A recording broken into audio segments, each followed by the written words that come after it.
Demnitz D minor etude, page 17, or number 4 of the etudes in chords. 1, 2.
So a bunch of my students have been playing the D minor etude.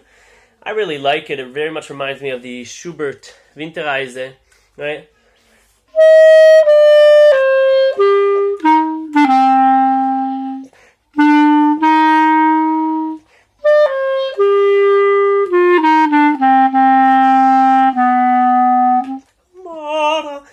It's also D minor there. It's actually originally D minor, so it's E minor.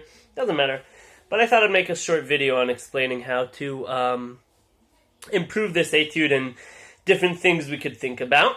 So, firstly, andante con modo. So I put a metronome here on 92, which is even a little faster than just andante, even more than con modo. But I think that's a good tempo. However, some of my students tend to want to play it something like this.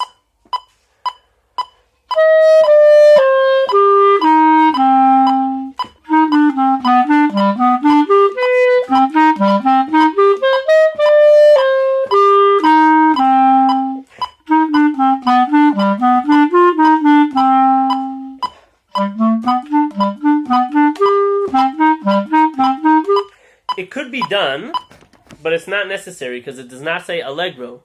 I mean, of course, you know, I can put a metronome up to 140. 1, 2.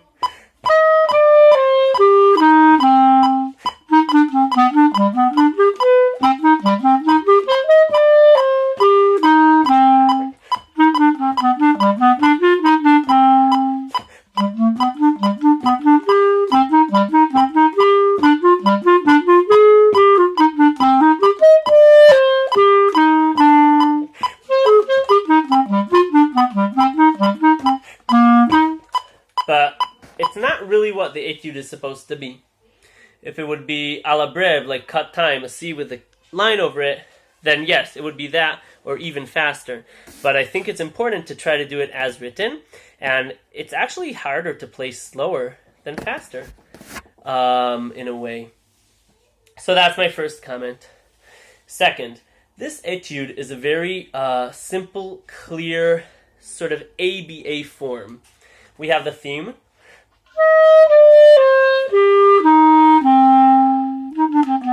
Right? In the beginning. And then the same theme in the last 3 rows plus a pickup.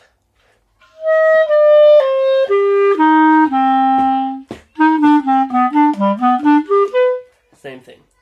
However, in the middle, on the 4th row, C, F,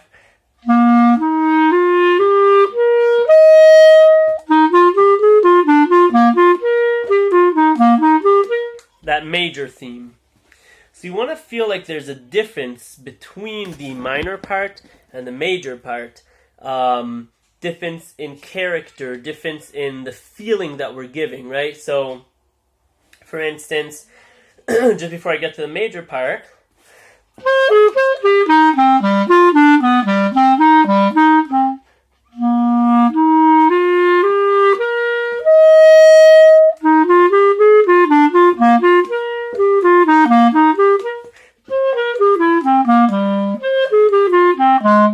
and then here, piano crescendo with this very beautiful chord.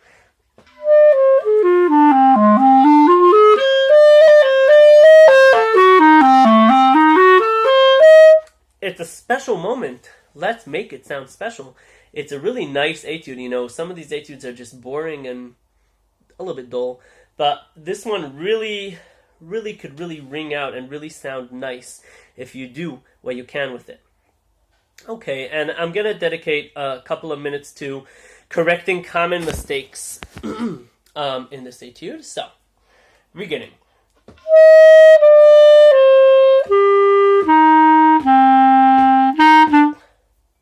No. Da, ba, ba, ba. 1, 2, 3, fa, mi, re, do, or F, E, D, C.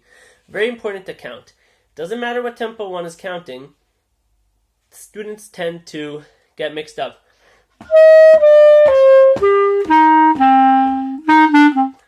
1, 2, 3, ba, ba, ba, ba. Okay, number 1. Number 2 is these bars. One of my students do. Right? If you take a breath, it can't be on the time of the next note. Okay, so please notice that. Then, what other common errors might happen is the ending. You have 2 lastros. Also an eighth notes in the instead of you know.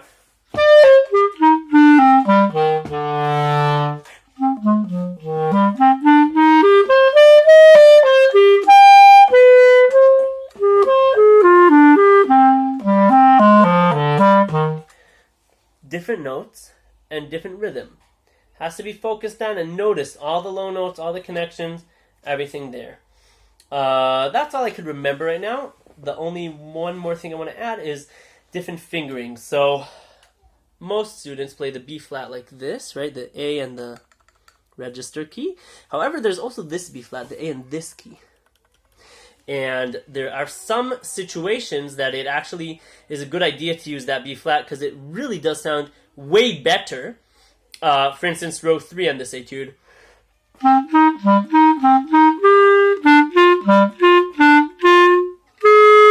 And it just sounds so much nicer. And then the next note is an A, so it's really not a problem to work on that key and then that notation. All right, that's it for now, and good luck with the etude. See you in the next etude.